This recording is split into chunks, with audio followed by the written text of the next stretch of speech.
নমস্কার, জয়শ্রী গণেশ আপনাদের প্রত্যেককে জানাই স্বাগতম আজকের বিশেষ পর্বের অনুষ্ঠানে। আজকে আলোচনা করব রবি এবং বৃহস্পতির একটি গ্রহ সংযোগ নিয়ে এবং এই গ্রহ সংযোগ অত্যন্ত গুরুত্বপূর্ণ। দেখুন, প্রত্যেক মাসেই রবি রাশি পরিবর্তন করে, একথা একদমই ঠিক। বর্তমানে রবি রয়েছেন বৃষ রাশির ঘরে, কিন্তু মিথুনে প্রবেশ করতে আর কয়েকটা দিন বাকি। জুন মাসের 15 তারিখে রবি প্রবেশ করবেন মিথুন রাশিতে এবং একটা কথা কি জানেন তো, যে রবি যে রাশিস্থ হচ্ছেন সেই রাশির তো ফলাফল তিনি দেবেন। পার্টিকুলারলি আপনার রাশি সাপেক্ষে ঠিক কোন ভাবে তিনি অবস্থান করছেন এটা অত্যন্ত উল্লেখযোগ্য। তো কলত্র ভাব মানে সপ্তম ভাবে রবি অবস্থান করবেন, সঙ্গে থাকবেন দেবগুরু বৃহস্পতি। রবি আত্মাকে রিপ্রেজেন্ট করে। The sun is your soul. Rabi হচ্ছে অহং, আমি, অর্থাৎ এই যে আমিত্ব, এই বিষয়টা রবির মধ্যে অনেকটা বেশি প্র্যাকটিক্যালি চলে আসে, উঠে আসে। তো রবি গভর্নিং বডিকেও রিপ্রেজেন্ট করছেন স্বয়ং রবি। রবির থেকেই আমরা এই জাজমেন্টগুলো করার চেষ্টা করি, যে ইউজুয়ালি গভর্নিং বডি, হ্যাঁ। এবং বৃহস্পতি হচ্ছেন দেবগুরু, দেবতাদের প্রকৃত পরামর্শদাতা, দেবতাদের প্রকৃত পরামর্শ দেবগুরু বৃহস্পতি দিয়ে থাকেন।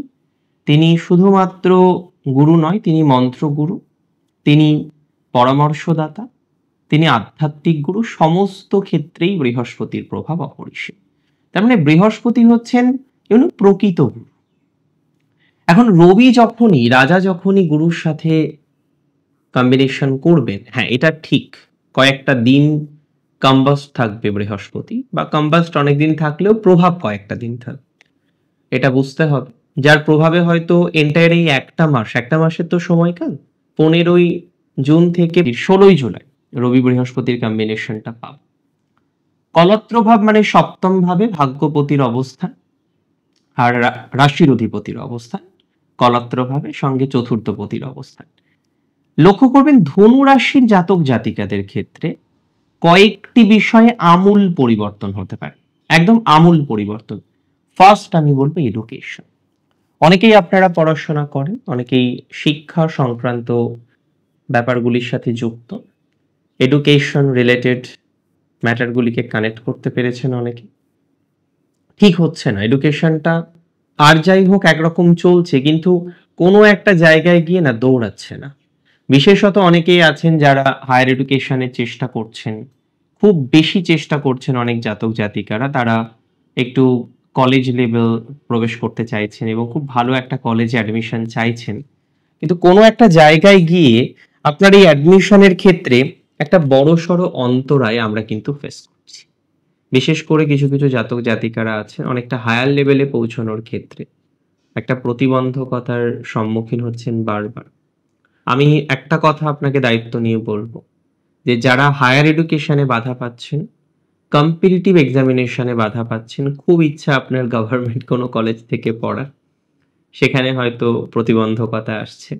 তো এরকম প্রতিবন্ধকতা, এরকম সমস্যা, এরকম একটা জটিল জায়গায় যারা আবদ্ধ, আমি দায়িত্ব নিয়ে বলছি রবি বৃহস্পতির কম্বিনেশন অনেকটা হেল্প করবে। অনেকের প্রপার একটা সিলেকশন করার ক্ষেত্রে হেল্প করবে, প্রপার একটা গতি প্রকৃতি অনেককেই উপহার দেবে। অনেকেই গতি প্রকৃতিহীন, অনেকের যে সিচুয়েশনটা চলছে সেখানে সঠিক গতি প্রকৃতিটা নেই। তো কার্যত একটা বেশ কঠিন অবস্থার মধ্যে দিয়ে অনেককেই কিন্তু কন্টিনিউ করতে হচ্ছে। আমি কার্যত মনে করি এডুকেশনের ক্ষেত্রে ডেফিনেটলি পজিটিভিটি থাকছে, পজিটিভিটি ঘটবে। এবং বিশেষত যে সমস্ত জাতক জাতিকারা হায়ার এডুকেশনে ট্রাই করছেন, যেখানে প্রতিবন্ধকতা, অন্যতম বড় প্রতিবন্ধকতা হচ্ছে আপনার অর্থ, সেখানে পজিটিভিটি থাকছে। আমি মনে করি, দেখুন যাদের হাজবেন্ড বা ওয়াইফ গভর্নমেন্টের সাথে যুক্ত, হাজবেন্ড বা ওয়াইফ হয়তো ভালো কোনো জব করেন, সেখানেও আপনি দেখছেন পার্টনারের দিক থেকে একটা প্রবলেম, সে যেন একটা প্রবলেমের মধ্যেই আছেন, একটা পার্টনার রিলেটেড নেগেটিভিটির মধ্যে দিয়ে তাকে কন্টিনিউ করতে হচ্ছে। এই সকল বিষয়ে আমি খুব স্পেসিফিকভাবে আপনাকে জানাতে চাই, এই সকল বিষয়ে আপনি কিন্তু যথেষ্ট প্রোগ্রেস দেখতে পারবেন।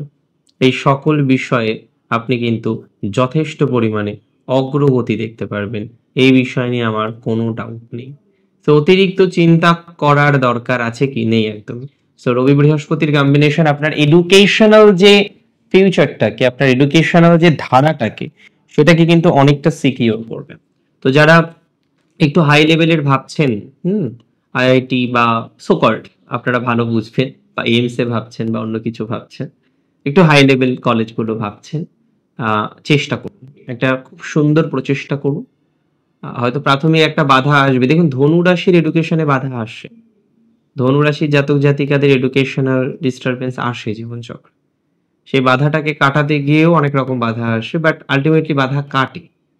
ধনুরাশি জাতক জাতিকারা হায়ার এডুকেশন করতে পারবে না, হ্যাঁ, খুব খারাপ কিছু হয়ে যাবে, এতটা তো আমি ভাবছি না। বাধা আছে, দ্যাট ইজ ভেরি ট্রু। অশান্তি আছে, দ্যাট অলসো ট্রু। তবে বেসিক বাধাগুলো কেটে যাবে। আপনার এডুকেশনাল যে বেসিক ডিস্টারবেন্স আপনার হচ্ছে, একটা প্রবলেমেটিক সিচুয়েশনের মধ্যে আপনি বারবার চলে আসছেন, বারবার পড়ে যাচ্ছেন। আমি খুব বেশি আশাবাদী আপনাদের এই ধরনের ম্যাটারে, এই ধরনের বিষয়ে একটা প্রোগ্রেস তৈরি হয়ে যাবে, একটা গতি প্রকৃতি তৈরি হয়ে যাবে। ধনুরাশির যাদের গৃহ রিলেটেড সমস্যা, মানে বাড়ি বাড়ি একটা পারচেস করতে চাইছেন, কিন্তু সেখানে দেখছেন প্রতিবন্ধকতা, বাড়ি পারচেসের ক্ষেত্রে একটা ডিস্টারবেন্স আসছে, আপনাদের রিটোরিয়েশন হচ্ছে। তো বাড়ি রিলেটেড বিষয়েও আমি আশা রাখছি, বাড়ি ঘর রিলেটেড বিষয়ে আমি ভরসা রাখছি যে সেটা ভালো দিকেই যাবে, সেটা সুস্থ স্বাভাবিক একটা ধারাতে যেতে পারে। এবং অনেকের হয়তো ল লিটিগেশন অ্যাটাচড হয়ে গেছে বাড়ি রিলেটেড বিষয়। তো যাদের বাড়িতে না, বা বাড়ি রিলেটেড বিষয় বা ফ্ল্যাট পারচেজিং বা বিষয়গুলিতে যাদের ল লিটিগেশনের একটা অ্যাটাচমেন্ট চলে এসেছে, তাদের আমি একটা আশা ভরসার জায়গা দেখছি। কিছুটা হলেও সেক্ষেত্রে আশা ভরসা থাকবে, কিছুটা হলেও সেক্ষেত্রে একটা পজিটিভ অরা থাকতে চলেছে। ল লিটিগেশনে ধনুরাশির জয় নিশ্চিত। সময়ের অপেক্ষা। হয়তো কোনো একটা কারণে ফেঁসেছেন, কোনো একটা কারণে জটিলতার মধ্যে পড়েছেন। কেউ কি চাই বলুন তো জটিলতার মধ্যে পড়েছেন কোনো একটা কারণে। নিজের মানুষগুলি যখন কনস্পিরেসি করে তখন কিছু করা থাকে না, সত্যিই কিছু করার থাকে না। তো সেই জায়গায় দাঁড়িয়ে আপনার জীবনে এতটা কনস্পিরেসি এসেছে, এতটা অশান্তি এসছে, আপনি কিভাবেই বা নিজেকে কন্ট্রোল করতে পারেন বা কন্ট্রোল রাখতে পারেন। আমি কার্যত কয়েকটি বিষয় নিয়ে খুবই বেশি নিশ্চিত যে যাদের জীবনচক্রে এরকম একটা নেগেটিভ ভাইবস আছে, এরকম একটা নেগেটিভ জায়গার মধ্যে দিয়ে যাদেরকে কন্টিনিউ করতে হচ্ছে, তাদের সেই নেগেটিভ ভাইবস থেকে আমরা কন্ট্রোলিং এর জায়গাটা কিন্তু আল্টিমেটলি পেয়ে যাব। হয়তো অতটা খারাপ কিছু হবে বলে আমার মনে হয় না। আর একটা কথা বলে রাখি, দেখুন, হাজব্যান্ড ওয়াইফের কথা বলছিলাম, তো খুব সাপোর্ট পাবেন। একটা সময় গিয়ে আপনার হাজব্যান্ড বা ওয়াইফের থেকে সাপোর্ট পাচ্ছিলেন না, একটা কথা মাথায় রাখবেন যে হাজব্যান্ড বা ওয়াইফ যদি সাপোর্টিভ না হয়, সেই জীবনে প্রচুর কষ্ট। ভেরি ইম্পর্টেন্ট যে হাজব্যান্ড ওয়াইফ সাপোর্টিভ হতে হবে। আজকে আমার বা আপনার ভাইস ভার্সাতে যখন দেখা যাচ্ছে ওয়াইফ বা হাজবেন্ডের প্রবলেম হচ্ছে, বা সে কোনো একটা সমস্যায় আছে, সবার ফার্স্ট প্রায়োরিটি হচ্ছে তাকে সাপোর্ট করা, মেন্টালি, ফাইন্যান্সিয়ালি, যত রকম ভাবে আপনার পক্ষে সম্ভব। এখন ধনুরাশির কিছু এরকম হলো, সেখানে কিছু কিছু ক্ষেত্রে সাপোর্ট হয়নি। সত্যি বলতে কি, কিছু কিছু ক্ষেত্রে আপনাকেও সাপোর্ট করেনি, দু একটা ক্ষেত্রে আপনিও সাপোর্ট করেননি। এরকম একটা জায়গায় এসে আজকে আপনি দাঁড়িয়ে আছেন। আমি কার্যত বিশ্বাস করি যে এই যে নন সাপোর্টিভ জায়গাগুলো, এখান থেকে কিন্তু একটা বেটারমেন্ট ঈশ্বরের অসীম কৃপাতে, ভগবানের কৃপাতে আপনারা তৈরি করতে পারবেন। তো নিজেদেরকে সেইভাবে রেডি করুন, নিজেদেরকে সেইভাবে একটা ভালো অর্ডার মধ্যে নিয়ে আসেন। অ্যান্ড দেখুন না ভগবানের কৃপায়, ঈশ্বরের অসীম কৃপাতে সেই জায়গাগুলো থেকে আমরা কতটা সাকসেস অ্যাচিভ করতে পারি। আমি মনে করি আপনি সাকসেস অ্যাচিভ করতে পারবেন। আমি মনে করি সফলতাটা জাস্ট কয়েকটা কদম দূরে, অসুবিধা হবে না। রবি বৃহস্পতি রাজা থেকে, গভর্নমেন্ট থেকে, গভর্নিং বডি থেকে হেল্প পাবেন। যে কোনো ডিপার্টমেন্টে আপনি চাকরি করেন না কেন, এই সমস্ত যেখানে ঝামেলাটা আছে, হ্যাঁ, অশান্তি আসছে, ঝামেলা আসছে, ভোগান্তি আসছে, সেই জায়গাগুলো থেকে একটা বেটার জায়গা তৈরি করতে পারেন। অনেক ভালো থাকুন সমস্ত ধনুরাশি জাতক জাতিকারা। এবং ব্যবসায় যারা আছেন তাদেরকেও আমি বলে রাখি, যারা গভর্নমেন্টের সাথে বিজনেস করেন, কন্ট্রাকচুয়াল কোনো ম্যাটারে যুক্ত, ঈশ্বরের অসীম কৃপা তাদের ধারাও কিন্তু খারাপ থাকবে না। শেষ করছি এখানেই। জয় শ্রী গণেশ।